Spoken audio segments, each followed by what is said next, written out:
Hey guys, welcome back to Boring History for Sleep. Tonight, we're going to do something a little different. Forget scrolling through TikTok or checking your notifications. It's time to travel back hundreds of years. Imagine you wake up in the Middle Ages, and instead of grabbing your phone to scroll through memes, you grab a pair of iron pliers. No alarm clock, no coffee, no cozy blanket. Just the faint smell of mildew, sweat, and whatever unfortunate soul is waiting for you in the dungeon. Congratulations, you are the local torturer. Now, before you get too excited, this isn't the glamorous, high-paying, villain from a movie type of job. Nobody invites you to parties. Nobody wants to sit next to you at dinner. In fact, most people would rather cross the street than make eye contact with you. Sure, you have job security, but your career perks include bad smells, bloodstains you can't wash out, and the occasional angry mob. Being a medieval torturer sounds powerful, but in reality, it sucked.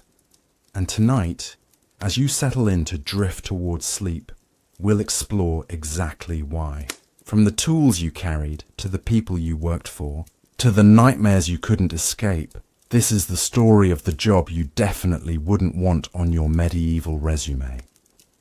Close your eyes and picture it. The year is somewhere in the late 14th century. Europe is a patchwork quilt of kingdoms, duchies, and small towns with names you can't pronounce. Castles dot the landscape like giant stone mushrooms. Cathedrals rise with spires pointing accusingly at heaven. And the average villager believes diseases are caused by bad smells, sinful thoughts, or maybe an evil glance from their neighbor's goat. It's not exactly the world of Wi-Fi and running water.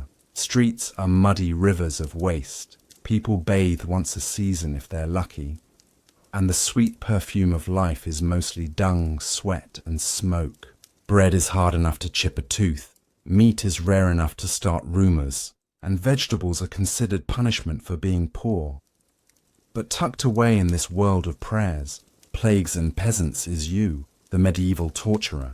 Your office is not a cozy cubicle with an ergonomic chair. No, it's a damp stone chamber beneath the castle, lit by sputtering torches, decorated with chains, and perfumed by iron, mildew, and blood. It echoes with the sound of dripping water and the occasional scream.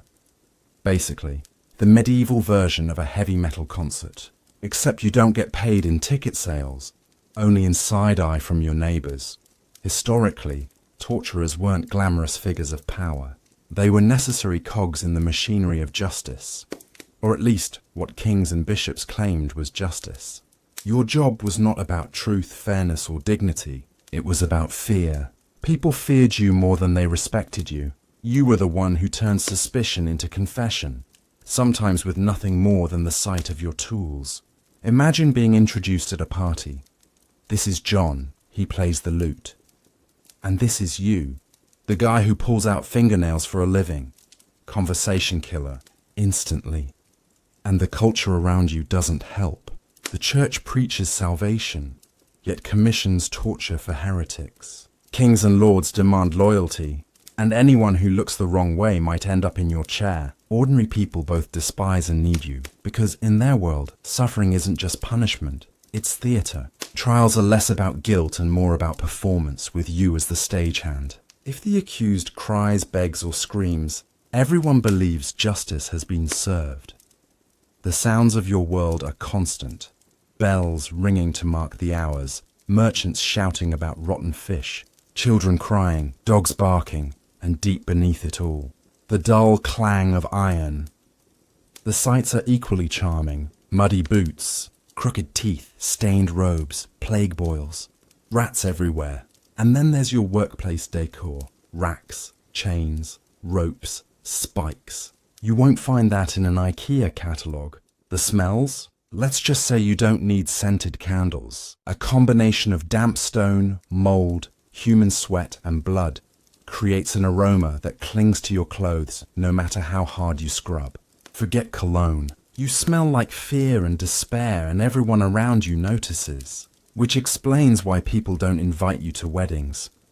As the torturer, you are both invisible and unforgettable. Lords will summon you when they need a confession. Priests will quietly bless your work while never admitting it out loud. Villagers whisper about you.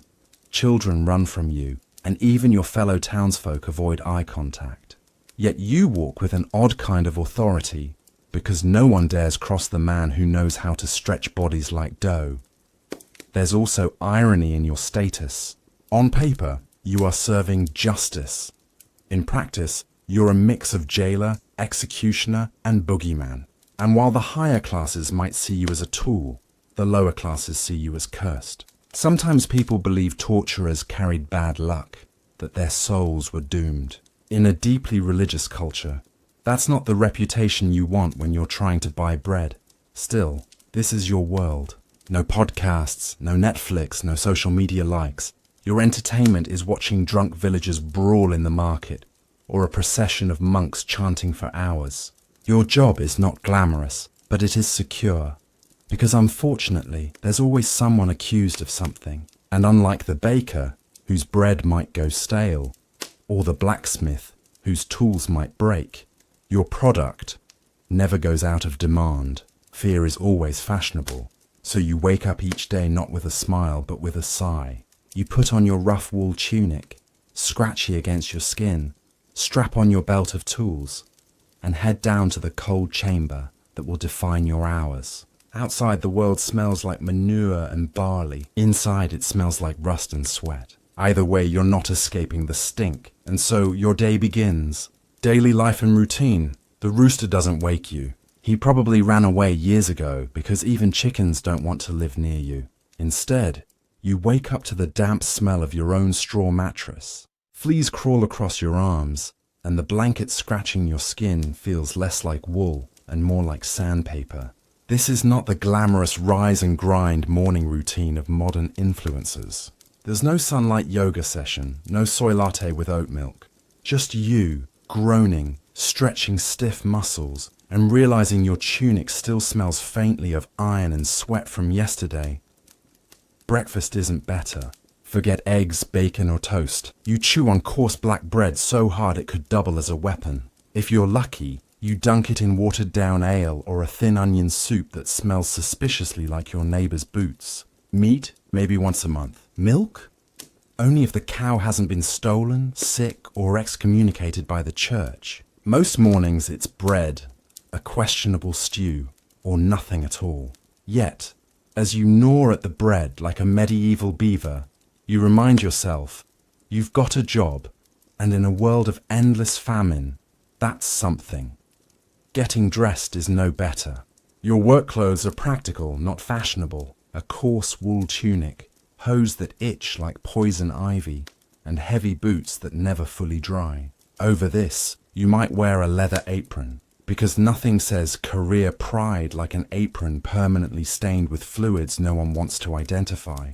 Unlike a knight's shining armor or a nobleman's velvet cloak, your outfit doesn't inspire admiration. It inspires pity, fear, and the occasional whispered prayer.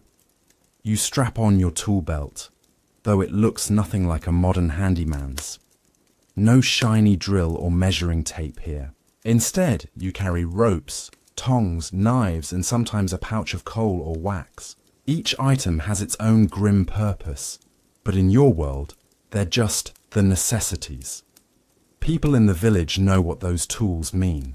When they see them hanging from your belt, they don't ask for help fixing a chair. They cross themselves and hurry away. The walk to your workplace isn't much of a commute, but it might be the least enjoyable part of the day. Through the muddy, narrow streets, you dodge chamber pots being emptied from upper windows. Every step risks a splash of something that is definitely not water. People glance at you, then quickly look away. It's not just that you smell of metal and mildew, it's that your very presence reminds them of pain. You're the medieval equivalent of a tax collector, dentist, and executioner rolled into one. Nobody wants to make small talk. Arriving at the castle or town hall, you descend into the underworld, your dungeon. The air shifts from the stink of manure to the damp, suffocating smell of stone and rot. Torches sputter, dripping wax and smoke. Water drips from the ceiling in irregular beats, echoing like a heartbeat. This is your office, your factory, your personal nightmare chamber. And while nobles and judges will never set foot here, you spend most of your waking hours surrounded by racks, chains, and iron maidens. Once inside, your first task is maintenance. Like a modern mechanic checking tools, you inspect ropes for fraying, oil the hinges on shackles, sharpen blades, and make sure everything is in working order. Nothing says unprofessional like a rusty rack or a blunt knife. And though no one praises your craftsmanship, you take grim pride in it. The baker gets compliments on his bread, the blacksmith on his swords. But you, the silence after a scream is your applause.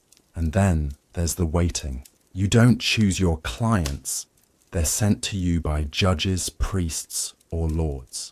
Maybe it's a thief caught stealing bread, a woman accused of witchcraft, or a man who muttered something about the king's nose being too big. The crimes don't matter. What matters is your role in the theatre of justice, to make them confess, whether guilty or not. Sometimes you wait hours, sitting in the half-dark, chewing the same hard bread from breakfast, trying not to notice the smell of old sweat in your clothes. The dungeon is both your workplace and your prison. Day after day, it seeps into you, until even sunlight feels like an alien concept. And yet, despite the misery, your routine has a rhythm. You wake, you eat, you dress, you descend, you check your tools, and then you wait. Not for glory, not for honor, but for the next unfortunate soul who will be dragged down the steps. And you know, deep in your bones, that your day has only just begun. Once the waiting is over, the real work begins. The heavy wooden door groans open. Guards stomp down the steps, and between them stumbles your guest of the day. Maybe he's a thief who tried to steal bread.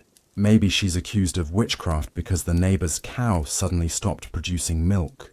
Or maybe it's just someone who annoyed the wrong noble. Their crime doesn't really matter. You already know how their day will end, and it won't be with tea and biscuits. Your role is part mechanic, part actor, part nightmare. First comes the show. The prisoner must be scared before the tools even touch them. You pace slowly across the room, dragging a chain along the floor so it clinks in the silence. The torches flicker across your apron, stained with shadows. In today's world, this would be the equivalent of a dentist leaving all their drills out on the counter, buzzing them one by one before touching your teeth. The idea is clear. Fear is half the job. Between performances, you also have chores. Your tools must be spotless, not because you care about germs. Nobody in the Middle Ages knew what those were, but because rusty blades break too easily. You sharpen knives on a whetstone, polish iron cuffs, and oil the wooden rollers of the rack. Imagine being a car mechanic, except your car screams and bleeds when you adjust it. Food breaks happen, but don't get too excited. Lunch is the same old story. Hard bread, salty cheese if you're lucky, and ale that tastes like vinegar pretending to be beer. Sometimes the guards share a pot of stew, watery broth with a few floating beans and maybe a bone or two for flavor. As you sit hunched over your bowl, you notice how everyone else at the table avoids making eye contact with you. Even the guards, who literally dragged the prisoner here, don't want to chat with the torturer during mealtime. You're like the unpopular kid at the cafeteria, except instead of having bad fashion, you just happen to spend your day pulling people's joints out of sockets. After lunch, it's back to the dungeon. Your sessions could last minutes or hours. Some prisoners faint immediately, others scream until their voices break. And you just keep going. It's not glory, it's not honor, it's just your job. At times you wonder how many more years your ears can take the endless echo of cries bouncing off the stone walls. No medieval therapist is going to help you unpack that trauma. Instead, you drink more ale at night and hope the nightmares don't wake you before dawn. Your routine isn't all screaming in chains, though. Paperwork, yes, even medieval torturers had paperwork, creeps into your day. The judge or priest expects a written record. What was asked, how the prisoner responded, how many times they screamed the same confession. Quills scratch against parchment as you scribble down the ugly details by torchlight. Imagine filling out Excel sheets today, except instead of sales numbers, you're logging how many fingernails you pulled out. Evening comes, but your job isn't done. Another knock, another set of guards, another prisoner who swears they're innocent. Sometimes you believe them, but your belief doesn't matter. You're a cog in a machine larger than yourself. By sunset, your clothes stink of sweat, iron, and smoke. Your hands ache, your back aches, your soul aches. And when you finally drag yourself home, it isn't to comfort or companionship. Villagers still avoid you, and even your own family keeps their distance.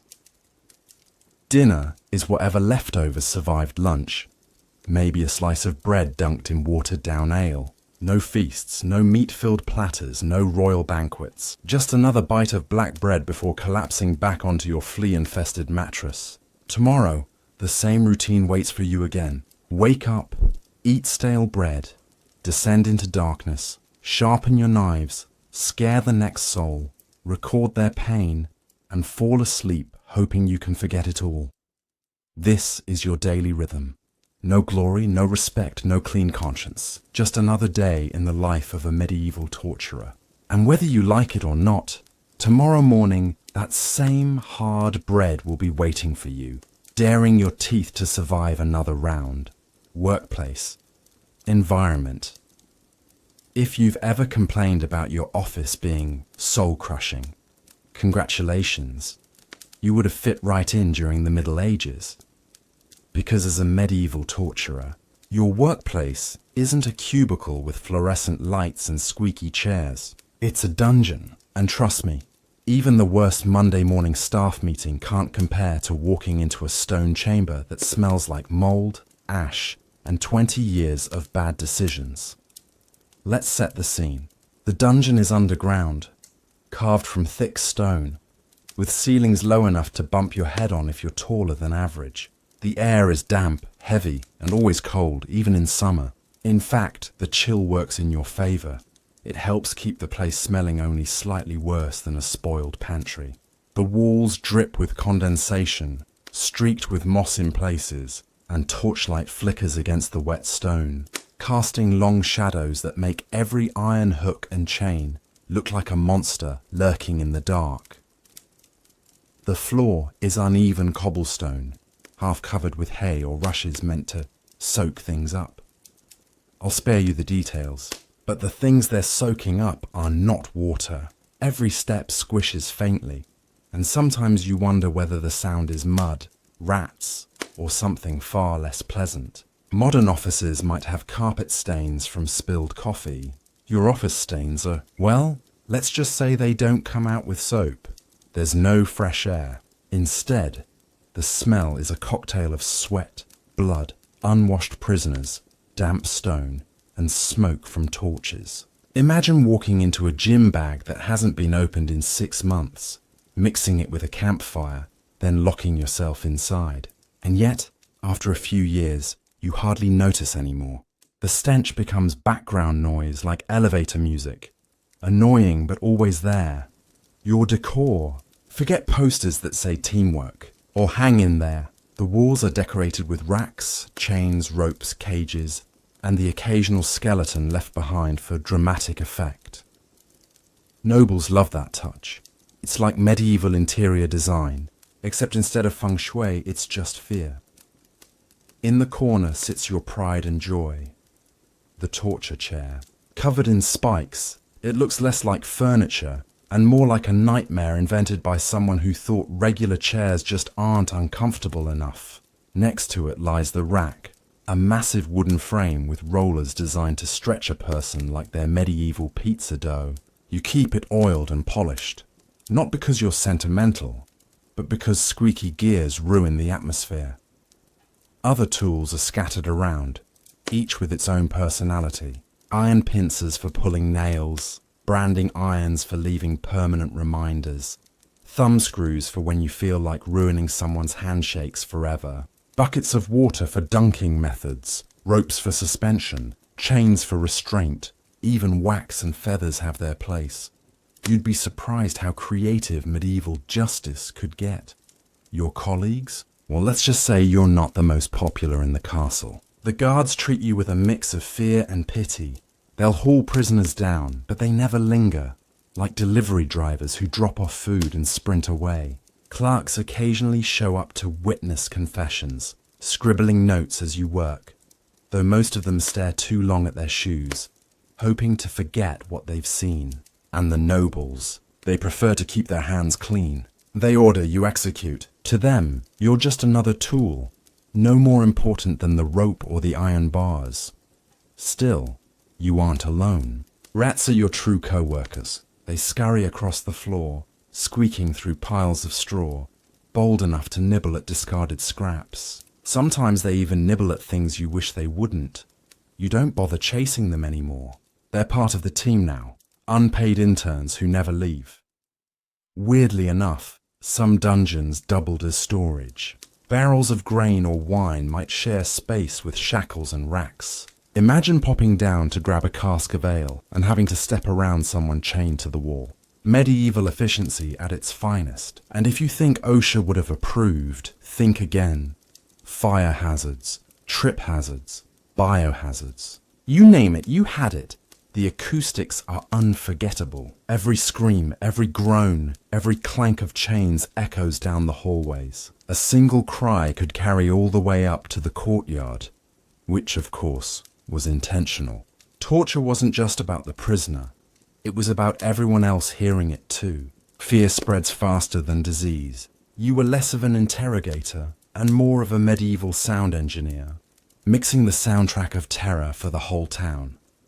Lighting was another perk. With only flickering torches, shadows danced across the stone, making every tool look twice as big and twice as menacing. You could wave a hook near the wall and let its shadow tower above the prisoner's head, convincing them you had something monstrous in store. In truth, your tools were already terrifying enough. Despite all this, you learn to adapt.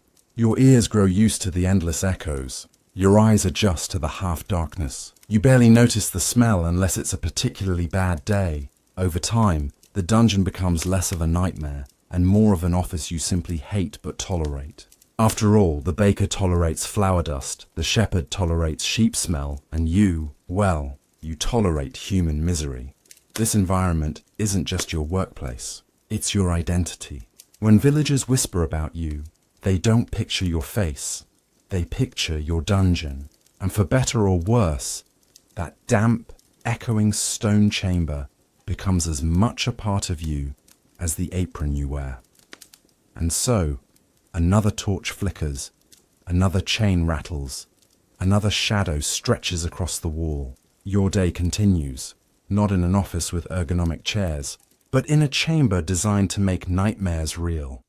Let's dive even deeper into your workplace, because a medieval dungeon isn't just four walls and a rack. It's practically a living organism, breathing misery in and out. Every corner has its own story, and every tool has a history attached to it. Most of them horrifying, some of them just plain weird. The layout of your office. Your workplace is usually divided into sections. There's the main chamber, where most of the sessions happen. This is the public stage, the spot where prisoners are strapped to chairs, racks, or suspended from beams. Then there are smaller side rooms, some used for storage, others for private interrogations. If you think open-plan offices today are bad, at least your manager isn't holding screaming meetings right next to the filing cabinet. The dungeon also has cells, tiny stone closets where prisoners wait their turn. Each cell is about the size of a modern bathroom stall, but with less comfort and far more rats. No bed, no toilet, no light. Just straw on the floor and maybe a bucket if the jailer remembered. Prisoners sometimes scratch graffiti into the walls. Prayers, names, or just tally marks counting the days. Historians have actually found these carvings, evidence that even in the darkest places, people tried to leave some mark of their existence. Tools of the trade are the tools. They're your co-stars in this nightmare theatre. Let's meet the cast. The rack, the superstar of the torture world. A wooden frame with rollers at either end, ropes attached to wrists and ankles. Turn the handle and stretch. The sound of popping joints is basically the dungeon's soundtrack. You don't even need to use it all the way. Half the fear comes from prisoners watching someone else get strapped in. The iron chair, covered in spikes, heated from beneath with coals. Sit down, and suddenly your coffee break seems like paradise. The pair of anguish, a metal device inserted into, well, places you'd rather not imagine, then expanded with a screw. It was supposedly used for liars, blasphemers, and anyone the torturer's boss didn't like that day. Thumb screws, small, portable, and effective. Clamp them on fingers or toes, twist, and you've got yourself a confession starter kit. Branding irons. Heat them in the fire, press against skin, and leave a permanent reminder. Medieval tattoos, but way less fun. The whip and cat o' nine tails, because sometimes the classics never go out of style. Each tool had a purpose, but more importantly, each tool had an audience. The prisoner was the main victim, but the spectators, the guards, the clerks, the occasional noble, were the real targets. Torture was theatre, and you were the stage manager. Soundscape of the dungeon. Every office has its background noise, printers humming, keyboards clacking, someone slurping coffee. Your dungeon has a very different playlist. The clank of chains, swinging against stone, the drip, drip, drip of water from the ceiling, the scurry of rats under, straw, the crackling of torches on the walls, and of course, the screams, long, echoing, distorted by stone until they sound almost inhuman. What's worse is how sound carries. A scream in one chamber could be heard across the courtyard. That wasn't an accident, it was the point. The dungeon was a loudspeaker, broadcasting fear into the streets. Even people who never set foot inside felt its presence. Smells of the job if smell-o-vision existed. This section would be unbearable. The dungeon smells like everything people try to avoid. Sweat, rot, mildew, smoke, blood, unwashed bodies. Add in the occasional burst of burning hair or singed flesh, and you've got a recipe for nausea.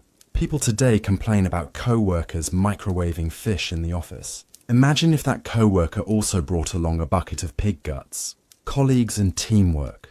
We've talked about guards and clerks, but you sometimes work alongside specialists. Blacksmiths forge custom shackles. Carpenters build new racks or gallows. And physicians, yes, physicians, occasionally assist. Not to heal, of course, but to make sure the prisoner doesn't die too soon. After all, a dead prisoner can't confess. Doctors were basically the HR department of torture, making sure everything stayed productive.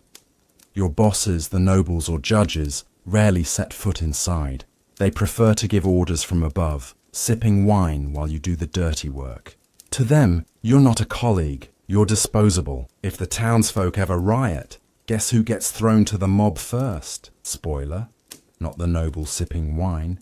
Weird historical facts. Some dungeons were actually multi-purpose rooms. In certain castles, the same chamber was used for storing food and interrogating prisoners. Nothing says fresh cheese like being aged next to a rack. Torturers were sometimes paid per confession. Talk about a sales quota.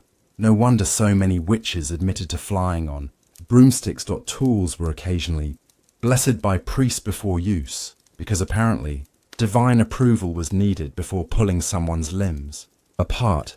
Some towns built fake torture chambers with scary props just for intimidation. Sometimes fear alone was enough to get the job done, saving you the trouble of actually stretching someone like medieval bubblegum. Daily maintenance. Like any workplace, there's upkeep. You sweep straw, clean tools, refill torches, and occasionally patch cracks in the walls. It's janitorial work, except your mop bucket comes with extra fluids. A torturer without maintenance skills wouldn't last long. Rusty iron and frayed ropes make for very embarrassing workplace accidents. Imagine explaining to your boss that the prisoner slipped off the rack because you forgot to oil it. Not a good look. Transition.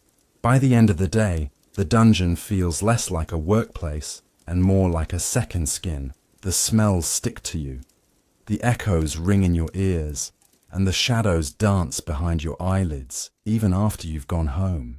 This isn't just where you work, it's who you are. And as you blow out the last torch, locking the heavy door behind you, one thought lingers. Tomorrow, it all starts again. Congratulations, you're famous. But not the paparazzi following you around, autograph signing type of famous. Nope. You're famous the way a sewer is famous. Everybody knows it exists. Nobody wants to get too close. In your town, your very name sends shivers down spines. Not because people admire you, but because you are the medieval torturer. The human reminder that pain is just one bad decision away. But what does that really mean for your daily life? Fame without respect, work without comfort, and a legacy nobody in their right mind would envy. Welcome to the challenges and suffering of your profession, where every perk of the job is really just another curse dressed in chains. Physical wear and tear. Let's start with the most obvious. Your body. Being a torturer is brutal on your muscles, bones, and skin. You're not sitting in a cushy chair scribbling away on parchment. You're constantly on your feet, dragging prisoners who resist with every ounce of their being. You haul iron shackles heavy enough to anchor ships. You twist ropes until your palms split. You swing whips and hammers until your arms feel like they're filled with molten lead. And this isn't a once-in-a-while event. It's daily, sometimes multiple times a day. By your mid-30s, your back aches like that of a modern office worker who's been slouching at a desk for 40 years. Your knees creak, your shoulders burn, and your hands. They're calloused, cracked, and scarred. Every finger a permanent injury report. The dungeon doesn't help either. The floors are uneven and slick with mold, so slipping and bruising is part of the job.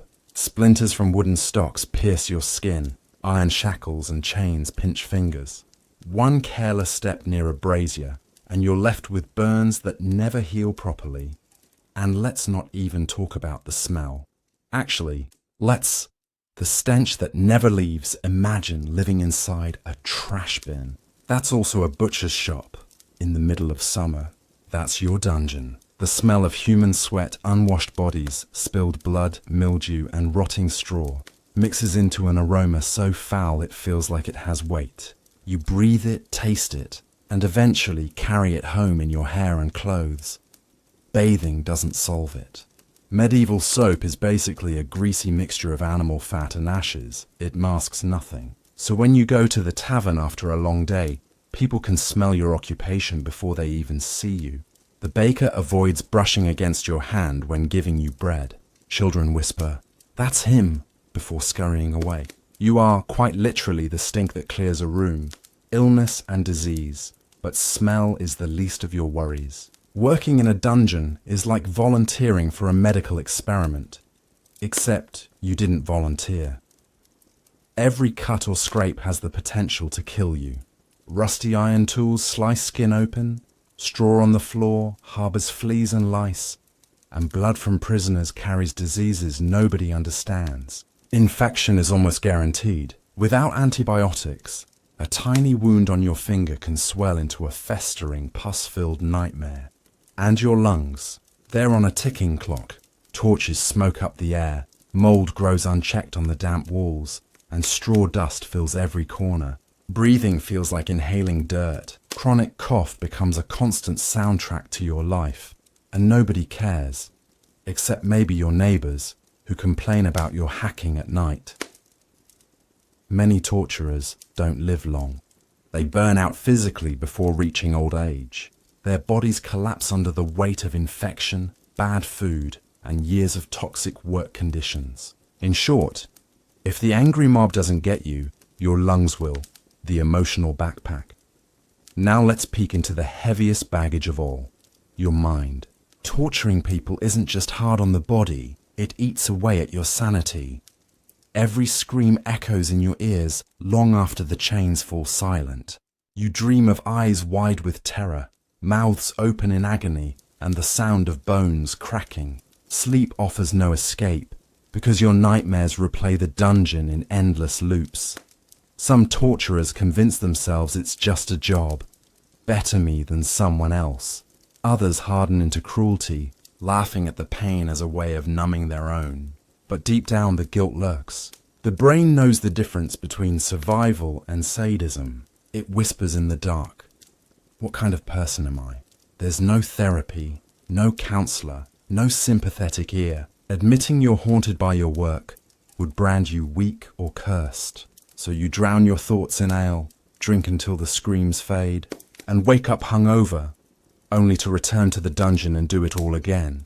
Society's judgment. Here's the cruelest twist. Society needs you, but it despises you. You're a tool of justice, yet also a social pariah. Nobles hire you. Judges order your services. Priests look the other way, justifying it as God's punishment. But when you step outside your workplace, nobody wants to stand near you. You're feared, avoided, and ridiculed behind your back. At the market, people whisper, "There he is, the torturer." Mothers pull children closer. If you try to join a festival, the crowd parts like the Red Sea, not out of respect, but disgust. Your reputation enters the room before you do, and it isn't welcome. Ironically, the only people who treat you with civility are the very criminals you torture. They bow, beg, or bribe you, not because they like you, but because survival depends on it. Your power is real, but so is your isolation. Reputation without respect. Think of your name as medieval clickbait. It spreads fast, everybody knows it, and nobody actually wants the content. You are the walking headline of fear. Parents use you as a bedtime threat. Go to sleep, or the torturer will come for you. Children peek at you from behind their mother's skirts, then run off screaming. Meanwhile, the nobles you serve mock you over wine. Priests call you sinful in their sermons. And peasants, they share crude jokes about how you probably eat dinner with rats. You're indispensable but disposable, needed but hated, famous but forgotten the second you're gone. And that contradiction? It cuts deeper than any blade you've ever held. Transitions, so, yes, congratulations again. You're strong, feared, and infamous. But underneath the scars, the smells, and the whispers, you're breaking. Every day chips away at you. Your health, your sanity, your reputation. And the worst part? Tomorrow you'll pick up the tools again, because in this world, you're trapped in the role everyone despises but can't live without. So, you've survived another day in the dungeon. Congratulations. Again, you're still alive, still coughing, still stinking of mildew and misery. But don't celebrate just yet, because beyond the aching muscles, the rotting lungs, and the bloodstains on your clothes, there's another set of challenges waiting for you, the kind that cut deeper than any blade in your arsenal. Poverty in disguise. You might think being the torturer pays well. After all, you've got a steady job, high-demand services, and powerful clients. But reality check. You're not raking in gold. Torturers were often paid less than a decent craftsman. A blacksmith could forge horseshoes and feed his family comfortably. You break bones and barely scrape enough for stale bread and a roof that leaks when it rains.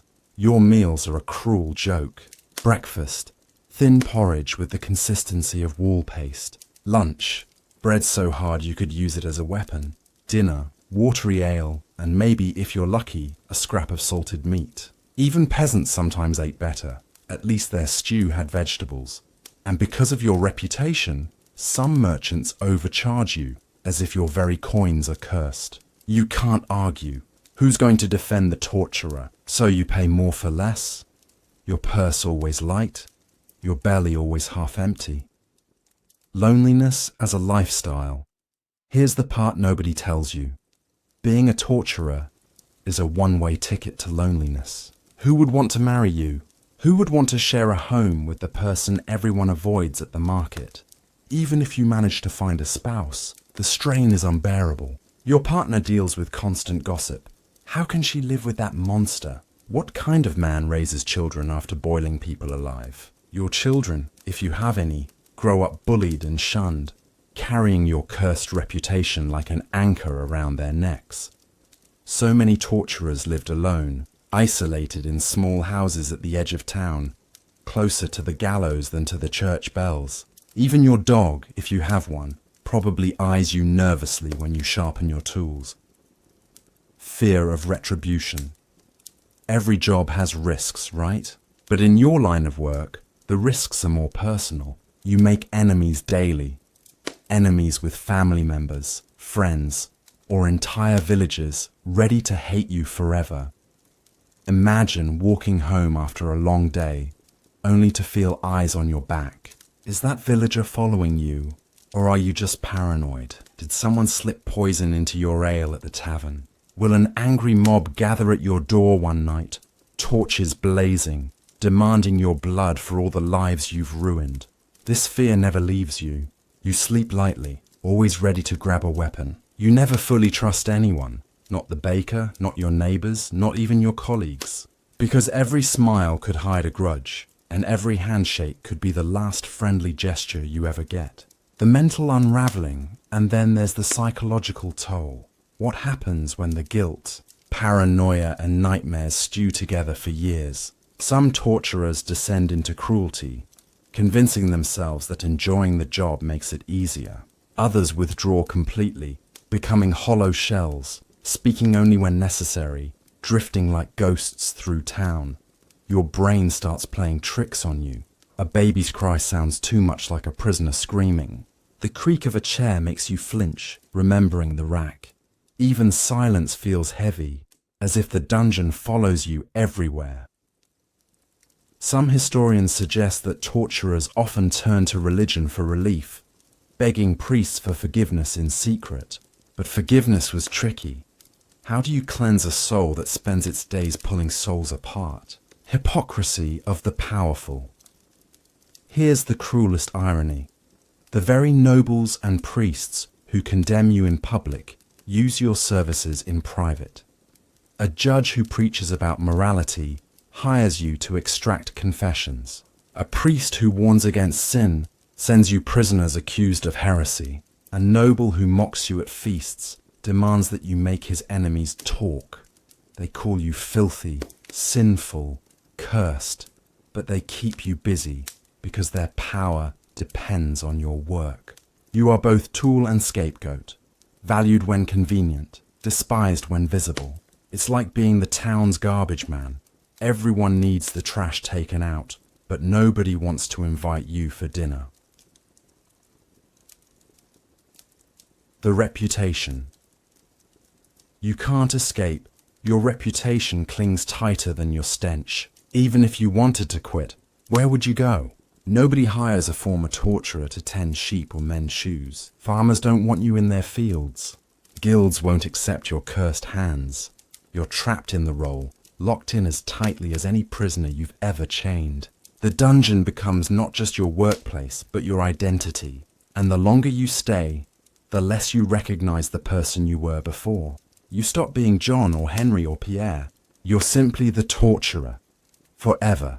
Dark humor in despair. At some point, you either laugh or break. So you joke about your situation. Morbid humor becomes your shield. You think your job stinks. At least your clients don't scream when you show up. Romance is tough. Every date ends with, "So, what do you do for a living? Retirement plan? Oh yeah. Probably being buried in the same pit as my prisoners. It's grim, but it's all you've got." Humor is the last defense between you and the abyss, the slow erosion of humanity. Here's the ultimate suffering. Little by little, you lose pieces of yourself. First, it's your health, then your relationships, then your reputation, finally, your humanity. One day you wake up and realize you no longer flinch at screams. You no longer question orders. You no longer dream of a better life. You've become what everyone feared. A monster, not by nature, but by profession. And that's the deepest cut of all. Transition. So yes, you're famous. Congratulations. You're the story parents whisper to frightened children, the figure people cross the street to avoid, the man history pretends not to remember. Strong in body, weak in spirit, essential but unwanted. And tomorrow? Tomorrow, the cycle continues. Because in this world, there's no escape from the suffering that comes with your job. So far, you've seen the torturer's daily struggles, the aching back, the foul smells, the nightmares.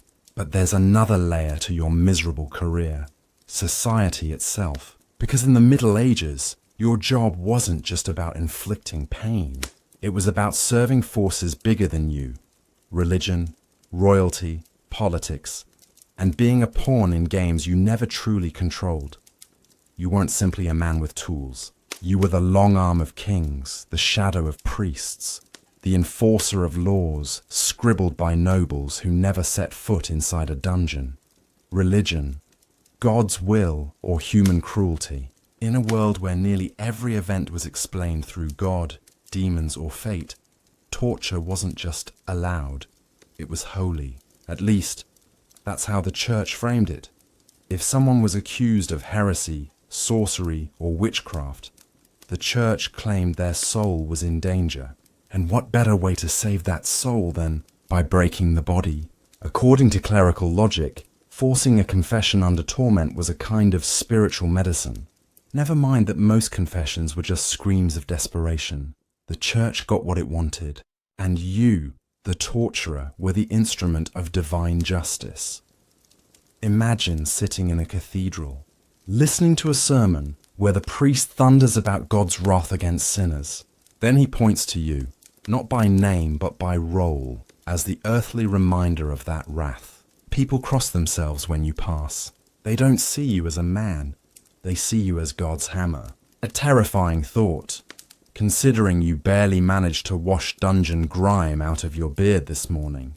The king's dirty work if religion gave you divine purpose. Kings and nobles gave you political orders. Torture was a convenient way for rulers to enforce their power without dirtying their own hands. Say a nobleman suspects his rival of treason. Does he fight him fairly? Of course not. He hands the man over to you. You extract a confession, and suddenly the rival is guilty. His lands confiscated, his family disgraced. You didn't just break bones, you broke bloodlines. And what did you get out of it? Nothing but more hate from the townsfolk. They didn't blame the king, who lived in a castle dripping with luxury. They blamed you, the man in the dungeon, the one who delivered the screams they couldn't ignore. In truth, you were the perfect shield. Kings and judges could look noble and just while you played the villain. Every lash of your whip covered their lies. Every shattered bone protected their thrones. Politics of fear torture wasn't just punishment. It was theatre. Public executions, for example, weren't really about justice. They were about spectacle, control, and keeping peasants in line. Picture this: a wooden scaffold in the town square. You're there, standing beside your tools. The crowd gathers, children perched on shoulders, vendors selling roasted nuts as if this is a fair. The accused is dragged up trembling, and all eyes turn to you. The king's men want fear, the priests want obedience, and the peasants, they want gossip. You, the torturer, deliver all three in one bloody performance. When you pull a lever, stretch a body, or drive an iron into flesh, you're not just hurting one person, you're sending a message. This is what happens when you step out of line. It's propaganda, medieval style. The pawn in a larger game, the worst part. You had no say in any of it. You didn't decide who was guilty. You didn't set the laws. You didn't write the sermons. You just carried out the orders. You were the blunt instrument of power, swung by hands wealthier and holier than yours. A bishop might sleep in silk sheets while you reeked of dungeon mould, but in the eyes of the townsfolk, you were both equally terrifying. The bishop's sermons condemned, the king's court judged, but your iron tools made their words real. And when history books were written, the bishop was remembered as pious, the king as mighty, you forgotten, or worse, remembered only as the torturer. The Witch of Würzburg take the witch trials in Würzburg, Germany in the 1600s. Dozens of people, mostly women, some children, were accused of witchcraft. The bishop wanted results. He wanted confessions, proof that Satan was at work. Who carried out his will? The torturers. Women screamed that they flew on broomsticks, danced with demons, poisoned cattle, all because the pain forced words out of them. Some confessions were absurd. One child claimed he could summon toads with magic, but once the words were out, they were written down, stamped with authority, and used as proof. And the torturers? They weren't named in the records. Just the instruments of the court, invisible pawns who made the bishop's paranoia into truth. Immersive moment. Your role imagine. Standing in the shadows of a great stone hall, torches flickering on banners of lions and crosses. A noble points to you. A prisoner kneels in chains, accused of plotting against the crown. You step forward, tools clinking at your side.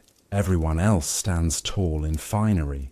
Judges in robes, knights in armor, priests in holy vestments. You, in your stained clothes, are the only one expected to get your hands dirty. The noble's gaze says everything. Do it. Make him talk. You don't speak. You just bow slightly, take the prisoner by the arm, and drag him back into the shadows where the screams won't interrupt the banquet. That's your life in a nutshell. Serving men who would never share your table.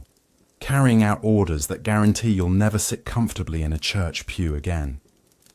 Transition so, in the grand theatre of medieval society, you weren't just a worker, you were a symbol. Religion used you as proof of God's wrath. Kings used you as proof of their strength. Politics used you as a warning to the masses. And through it all, you remained invisible. A tool everyone needed, but nobody wanted to acknowledge. But what about the bigger stories? The scandals, the famous cases, the trials that shook entire kingdoms? That's where your role becomes both unforgettable and completely forgotten. If part 1 showed how you were the pawn of kings and priests, part 2 shows how history itself turned you into both an executioner and an invisible servant. Your name rarely appeared in records, yet your work shaped entire kingdoms, toppled families, and fueled some of the darkest spectacles in human memory. The scandal of Joan of Arc's stories reveal the twisted overlap of religion, politics, and torture, quite like the trial of Joan of Arc. Imagine this.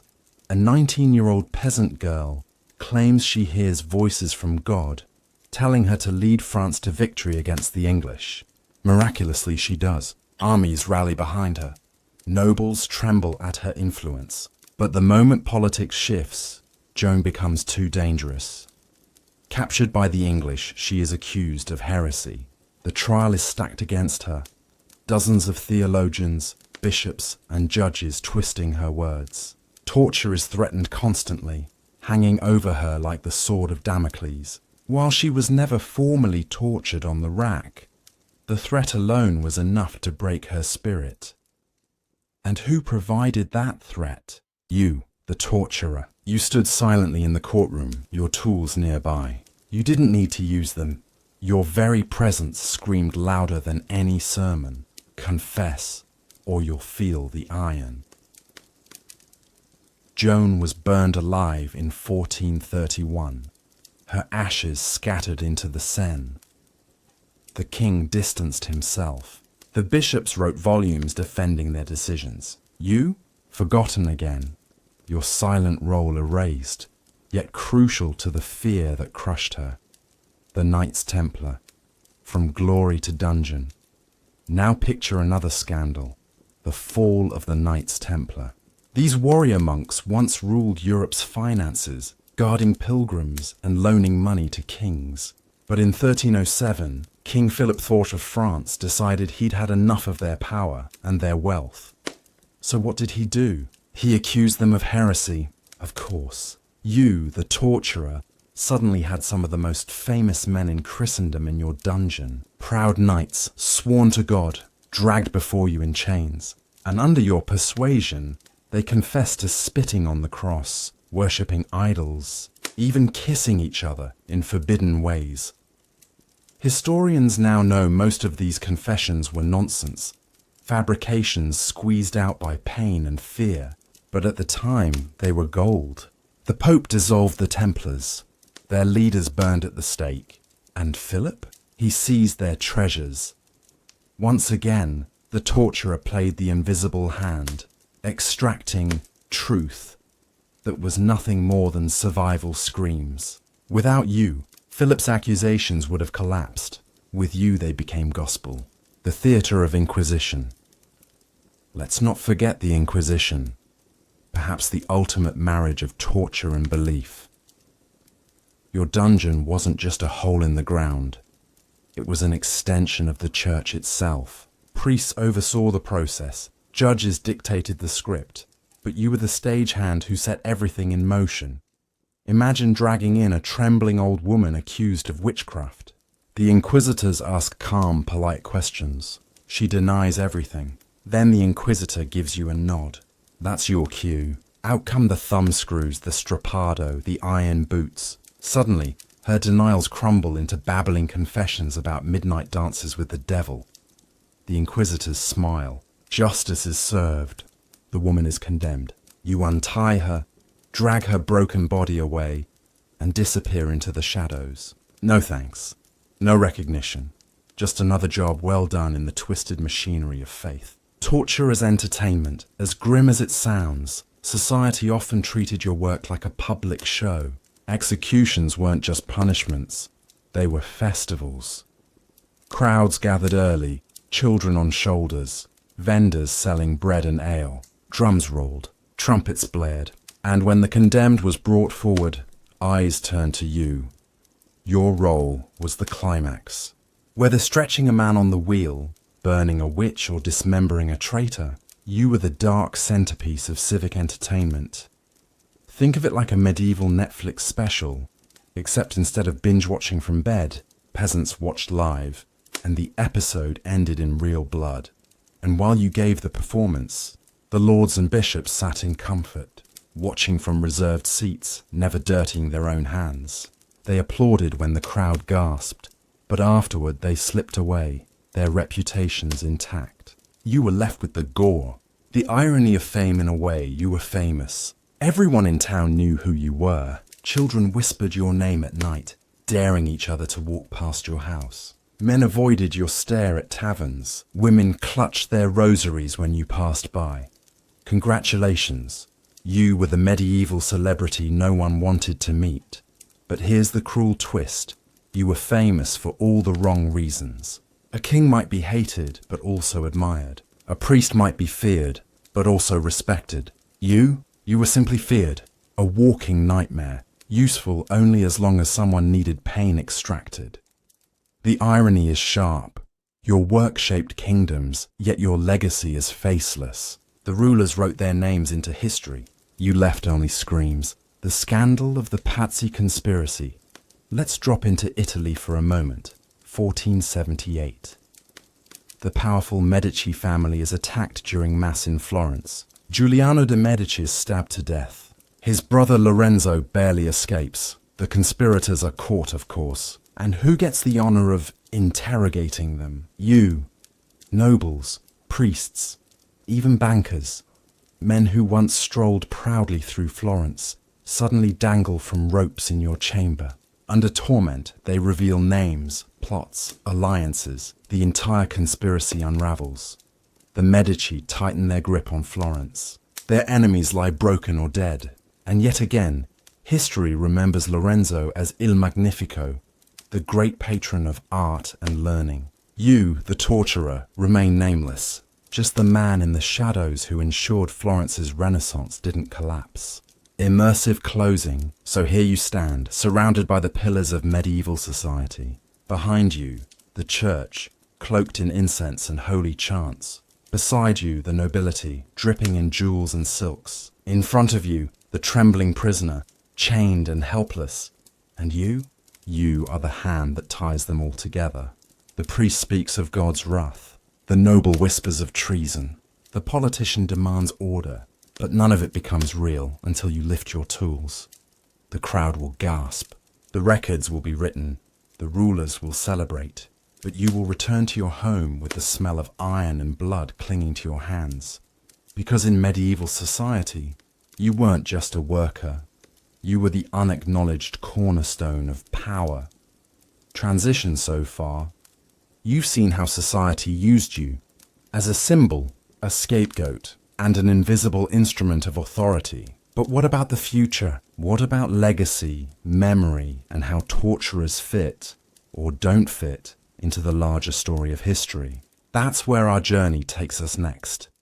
The dungeon doors slam shut behind you, iron bolts clanging like the closing credits of a particularly grim movie. For everyone else in the city, nightfall is a time of prayer, supper, maybe a song by the fire. For you, it's the awkward commute home after a long day of breaking bones for a living. The walk home. No cobblestone road has ever felt longer than the one between the torture chamber and your front door. First, there's the smell. No matter how many buckets of water you splash on yourself, you carry the dungeon with you. Smoke, sweat, blood, and that metallic tang of iron. People can smell you before they see you. They part like the Red Sea when you pass. Mothers pulling children aside. Vendors pretending to adjust their stalls just so they don't have to make eye contact. It's the medieval equivalent of walking onto the subway after working in a fish market all day. Except your fish screamed, cursed your name, and occasionally threw up on your shoes. And let's not forget the looks. Some people glare as if you're personally responsible for their cousin's execution. Others lower their eyes, whispering prayers under their breath, as if staring at you might invite divine punishment. Every step is a reminder that you are known, but not welcomed. Supper, if you can call it. That by the time you reach your home, usually a small, modest house near the edge of town, supper might be waiting. But here's the thing. Appetite and torture don't mix well. Picture this. You sit at the wooden table, a loaf of coarse bread in front of you, maybe a bowl of thin stew. Your wife asks, "How was your day?" And what do you say? "Oh, you know, just another day stretching a baker," until he admitted to shorting customers on flour. Not exactly dinner conversation. The stew is flavoured with turnips, onions, maybe a scrap of salted pork if it's payday. And yet, every bite seems to carry an aftertaste of the dungeon. You find yourself chewing, and suddenly, you're remembering a prisoner's broken teeth clattering on the floor. Appetite gone, your family notices. Maybe your kids push food around nervously, wondering why dad stares into his bowl like it holds the secrets of the universe. Your wife forces a smile, tries to talk about the neighbours or the rising price of wool. But the shadow of your work sits at the table with you, an invisible guest who never leaves. Family bonds, thin as thread. Being a torturer doesn't exactly win you Father of the Year. Your children learn early that their classmates avoid them. Whispers follow them through the streets. That's the hangman's boy. Friendships dissolve before they can start. Invitations to feast days mysteriously never arrive. At home, they tiptoe around you. You're not a monster to them, you're dad. But even children can sense the unspoken tension. Sometimes they ask innocent questions. Why do people look at us like that? You don't have a good answer. Your wife, meanwhile, walks a tightrope. She depends on your wages, but the social cost is enormous. Market women give her suspicious glances, as if cruelty is contagious. She smiles politely, overpays for bread, and hurries home. She never brags about your job, never mentions it unless she has to. For her, you're not a husband with a stable profession. You're the man who keeps her just one whispered rumour away from exile. Love might exist, but it's heavy, complicated, and burdened by fear. Even within your own home, you're half a provider, half a pariah. Coping mechanisms. So how do you cope? Short answer, ale. The medieval tavern is your sanctuary, a smoky wooden room filled with drunks, dice games, and the constant smell of spilled beer. It's the only place where you can briefly blur the edges of memory. But even here, you're not just another face. The regulars keep their distance. The innkeeper pours your drink without small talk, sliding the mug across the table like it's cursed. And when you finally work up the nerve to join a game of dice, the other players suddenly remember chores at home. So you drink alone, staring into your cup like it's a mirror. The first mug burns away the metallic taste of the dungeon. The second dulls the ringing in your ears. By the third, you're almost able to laugh at the absurdity of it all, until the door creaks open and someone walks in who recognizes you. Then the laughter dies. It's a cycle. Drown the memories. Feel the stairs. Stumble home. Repeat. Nightmares and shadows. And when the ale wears off, when the house is quiet and the candles burn down, the nightmares creep in. You lie in bed, the straw mattress prickling your skin, and you hear them, phantom screams echoing in your ears. Sometimes it's the prisoners you worked on that day. Sometimes it's faces from years ago, still vivid, still broken. You wake drenched in sweat, gasping for air, the sheets twisted around you like ropes. Sleep becomes a battlefield. Too little of it and you're exhausted at work. Too much and you risk seeing their eyes again. Some nights you don't even try. You sit by the fire, staring into the flames, pretending that the crackling wood is the only sound you hear. And when dawn breaks, when the church bell tolls for morning prayers, you rise, wash your face, and prepare to do it all again. Humor in the darkness, of course. Humans are experts at finding humor in misery. Even you develop a dark sense of irony. You joke to yourself that you're the medieval version of customer service. Everyone hates you, but the system can't function without you. You wonder if centuries from now someone will look back and say, "Wow, that torturer really nailed his job," literally. When your shoes wear out, you mutter that they probably dissolved from all the nervous sweat dripping onto them. When your neighbors avoid you, you imagine putting up a sign outside your house. Torturer, scaring peasants since 1347. The jokes don't fix the loneliness, but they make it bearable. Sometimes humor is the only armor left when you spend your days tearing other people apart. Transition, so ends your evening. A long walk through hostile stairs, a strained dinner, a mug of ale too many, and a restless night of half sleep. By dawn the cycle begins again, but let's go deeper. Beyond the daily routine, what happens when the weight of this job crushes you completely? How does a torturer wrestle with the isolation, the scorn, and the slow erosion of his soul? That's where we'll head next. When morning screams fade into memory, the rest of the day belongs to you. Or at least, that's the illusion. Because in truth, the dungeon follows you everywhere. Gossip in the shadows. Let's be honest, townspeople love to gossip. And if you're the torturer, you're practically the town's favourite scandal. Behind closed shutters, whispers float. Did you hear? He made a merchant confess yesterday. They say he pulled out 3 nails before the poor man screamed about stolen grain. Someone else replies, "Well, better him than us. You're the headline of medieval small talk. Unlike a blacksmith or a baker whose work is visible and harmless, your craft feeds curiosity wrapped in fear. And while no one dares confront you directly, their silence in your presence is louder than words. For your family, it's worse. Your children catch fragments at church. That's the hangman's son. Your wife overhears muttered prayers as she shops. God help her. She sleeps next to a demon. Every insult slices deep, not just at you, but at the people you love most. Coping through faith and superstition, how do you survive that weight? Many torturers clung to religion, sometimes fiercely, sometimes hypocritically. Picture yourself kneeling in a candlelit church, the same hands that tightened racks now folded in prayer. You whisper for forgiveness, for strength, for numbness. Some priests avoid eye contact, unsure whether you're an instrument of God's justice or just another sinner. Others reassure you with the same words. The Lord uses all men as tools. You nod. though you're never sure if they're comforting you or excusing themselves for working alongside you. And when religion fails to soothe, superstition fills the gap. A lucky charm tucked under your shirt, a sprig of herbs on the windowsill to ward off spirits, maybe even a whispered chant before bed, not for God's ears, but to silence the phantom screams that creep into your dreams. The lonely hearth evenings by the fire are quieter than you'd like. Your children slip off to bed early, whispering in the dark. Your wife mends clothes, the rhythmic motion of her hands the only sound in the room.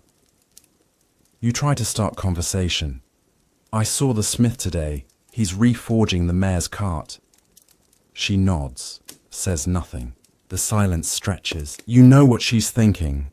The smith chats freely with his neighbours. The mayor invites him for wine. Your work only earns stares and closed doors. Loneliness doesn't roar. It hums quietly like an itch beneath the skin. You're surrounded by people yet isolated. A ghost haunting your own home. Escape in the bottle, of course. There's always drink, ale, mead, wine if you're lucky. It's cheaper than therapy and just as addictive.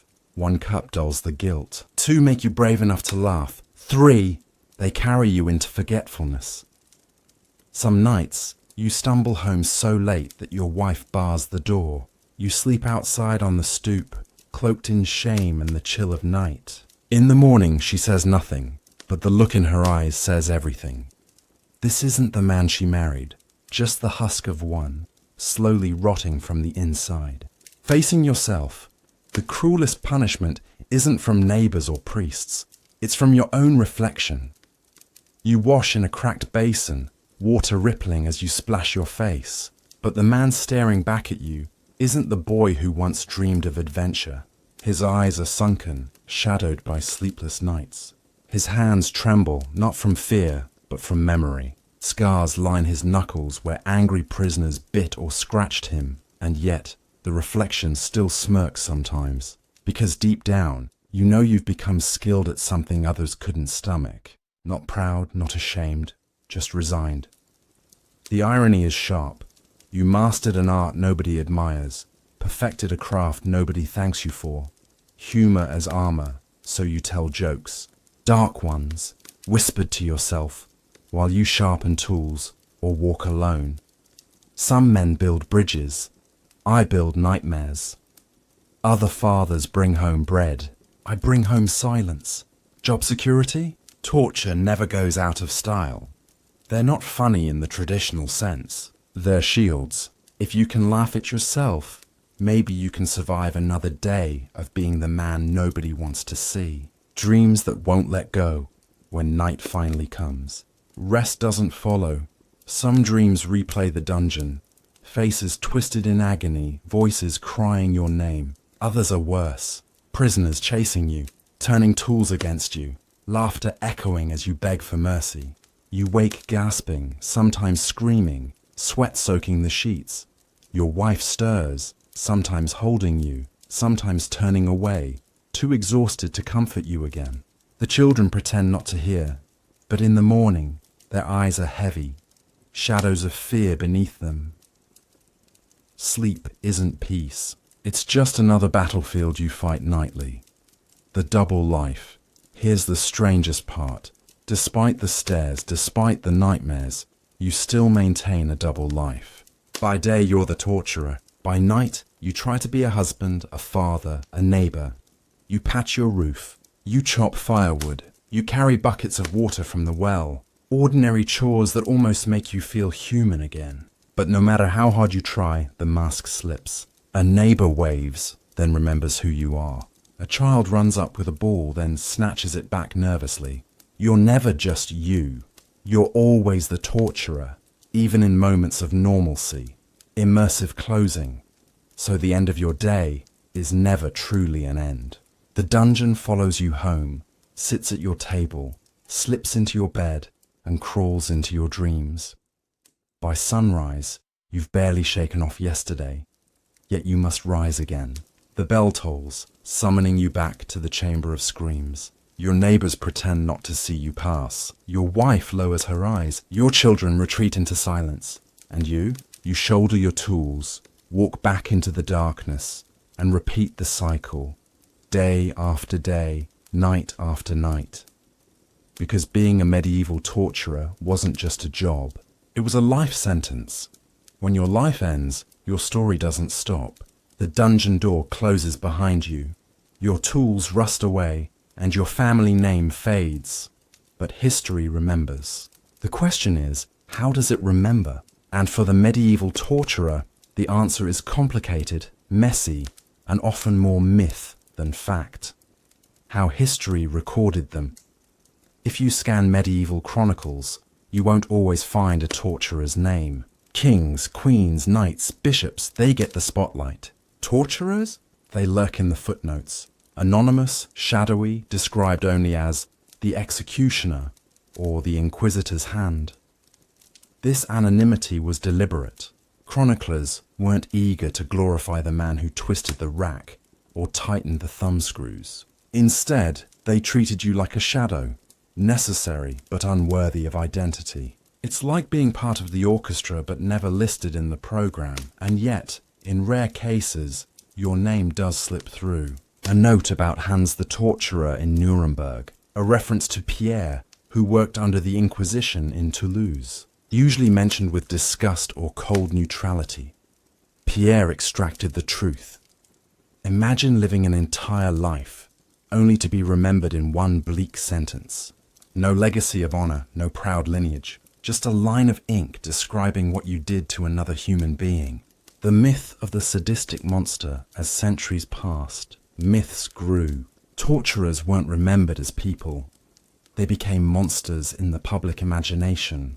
Stories claimed you enjoyed your work, laughing while prisoners screamed. Paintings from later centuries depicted you with wild eyes, crooked smiles, gleaming teeth. Pamphlets whispered that torturers made deals with the devil, sharpening their tools under the moonlight while chanting wicked prayers. The reality? Most torturers probably hated their work, or at least treated it as grim necessity. But the myth of the sadistic villain was too irresistible for storytellers to ignore. Audiences love simple categories: saint versus sinner, hero versus villain. And since your job involves screams, blood and chains, history assigned you to the villain's role. In truth, you were more bureaucrat than beast, a man with orders to follow, wages to collect, and nightmares to endure. But nuance doesn't sell stories. Average guy with a terrible job isn't as gripping as evil torturer who enjoyed every second. Myths versus facts. Let's break down a few. Myth: torturers invented elaborate tools just for fun. Fact: most devices were crude adaptations of existing tools. The rack, basically a stretched out loom. The wheel, originally for transportation, repurposed for breaking bones. Creativity wasn't about sadism, it was about cheap efficiency. Myth: torturers lived in mansions, paid lavishly for their services. Fact: in most towns, torturers earned barely enough to survive. Sometimes they got free lodging, but more often they lived on the edge of poverty. Nobility didn't throw banquets for them, they threw scraps. Myth: every torturer was personally evil. Fact: evil is convenient shorthand. Reality was messier. Some were reluctant, some indifferent, a few may be cruel. But most were trapped in roles society both demanded and despised. It's easier to paint the torturer as a devil than to admit societies, including kings, priests and judges, relied on him to maintain order. Religion and redemption myths. Another myth: that torturers could never find peace in God's eyes. Medieval sermons sometimes painted you as damned, cursed, unredeemable. Yet paradoxically, church authorities also hired you. So which was it? Were you an agent of divine justice or a sinner condemned? Depends who you asked. The contradiction shows how uncomfortable society was with your role. You were both useful and revolting, both servant of the law and stain on humanity. In legends, Some torturers repented dramatically, tossing tools into rivers, burning racks, entering monasteries. Whether true or not, these tales reflect society's need for closure. People wanted to believe the monster could transform into a man again. Decline of the profession, the beginning. By the 17th and 18th centuries, torture began to decline, at least officially. Enlightenment thinkers like Cesare Beccaria argued that pain doesn't equal truth. Legal reforms slowly outlawed torture in many European states. Judges turned to evidence, testimony, and procedure rather than screams in the dungeon. For torturers, this was both liberation and execution. On one hand, fewer jobs meant fewer nights filled with blood. On the other, it meant losing the only career you'd ever known. A blacksmith could pivot to carpentry, but what does a former torturer put on his resume? Expert in pain management? Specialist in confession extraction? Not exactly transferable skills. Some melted into anonymity, working odd jobs, hiding their pasts. Others clung to executioner roles, since executions lingered long after torture declined. A few became local legends. The last torturer of Paris, the hangman of Prague. The profession didn't vanish overnight. It faded like a candle sputtering before it dies, leaving behind myths more enduring than the men themselves. A legacy nobody wants, and so, when people look back on the medieval torturer, they don't see a father, a neighbor, or a man cursed by circumstance. They see a caricature, a twisted figure in a dungeon, laughing in the dark. Your true legacy isn't in books or statues. It's in nightmares, ghost stories, and the collective imagination. Parents once used you as a threat. Behave, or the torturer will come for you. That's not a legacy of respect. It's a legacy of fear. Ironically, the people who commanded you, judges, bishops, kings, are remembered as lawmakers, builders, leaders. Their statues stand in squares, their names etched in marble. And you are remembered as a shadow with blood on your hands. Congratulations, you became immortal, but only as a warning. And so, your long day as a medieval torturer comes to an end. The torches in the dungeon have burned low. The smell of smoke and iron lingers in the air, and somewhere above, the city is settling into sleep. You trudge home, your body aching, your mind buzzing with echoes you'd rather forget. And yet, in history's strange way, you've become more than a man. You've become a symbol of pain, of fear, of the darkness that kings and priests never wanted to touch with their own hands. It's not glamorous, it's not heroic, and it's certainly not enviable. The truth is simple. Being a torturer in the Middle Ages sucked. The food was bad, the company worse, and the nightmares followed you everywhere. You didn't get respect, you didn't get fame, and if people remembered you at all, it was usually as the shadow in someone else's story. But here's the comforting part. You're lying in your bed right now, not in a dungeon. You have soft pillows, clean sheets, maybe even the gentle hum of a fan instead of the rattle of chains. Nobody is asking you to sharpen the rack before breakfast. Nobody is calling for confessions in the middle of the night. Whatever stress you carry in your life, at least you can say you're not a medieval torturer. So take a breath. Let the weight of history fade into the background. Let the darkness of the past become just a story. Strange, unsettling, but distant. Your eyes can grow heavy, your thoughts can soften, and sleep can come easily now. And as you drift off, remember, history is full of misery, but tonight, it can also be your lullaby. Thank you for joining me in this journey through boring history for sleep. If you'd like to hear more strange, forgotten, and slightly miserable stories from the past, don't forget to subscribe. There's always another tale waiting, dark enough to make you curious, calm enough to help you rest. Good night, sleep well, and above all, be glad you live here and now, not in a medieval dungeon.